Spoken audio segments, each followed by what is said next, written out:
మాలో సోమవారం నుంచి కొత్త సీరియల్ ఎటో వెళ్ళిపోయింది మనసు సీరియల్ ఈవినింగ్ 6 PM అయితే స్టార్ట్ కాబోతుంది. సో ఈ సీరియల్ కోసం గుప్పెడంత మనసు 12:30కి చేంజ్ చేశారు. అలాగే గృహలక్ష్మి సీరియల్కి ఎండ్ కార్డు వేసేసారు.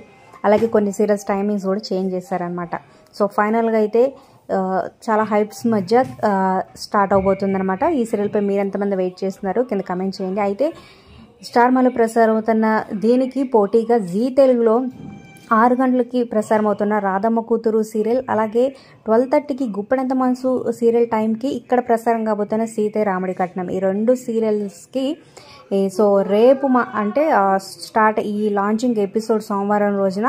సో నో బ్రేక్ ఎపిసోడ్స్ అని జీ తెలుగు అనౌన్స్ చేసిందనమాట. అంటే చాలామంది స్కిప్ చేస్తూ ఉంటారు కదా స్టార్ మాలో చూస్తూ, బ్రేక్ టైంలో జీ తెలుగు చూస్తున్నప్పుడు బ్రేక్ టైంలో సీరియల్స్ చేంజ్ చేసి 2 ఛానల్స్ని ఫాలో అవుతూ ఉంటారు. అయితే లాంచింగ్ ఎపిసోడ్లో so first impression best impression అన్నట్టుగా ఒకవేళ నచ్చితే ఖచ్చితంగా ఛానల్కి షిఫ్ట్ అవ్వకుండా ఉండాలని సో ఈ విధంగా అయితే జీ తెలుగు అయితే ప్లాన్ చేసింది. మరి ఈ బ్రేక్ లేని ఎపిసోడ్స్ మీకు ఎలా అనిపిస్తున్నాయి? మీరు కొత్త సీరియల్ కోసం వెయిట్ చేస్తున్నారా? మీ ఫేవరెట్ ఏంటి అనేది కింద కామెంట్స్ రూపంలో తప్పకుండా తెలియచేయండి. Like, share, subscribe for more videos.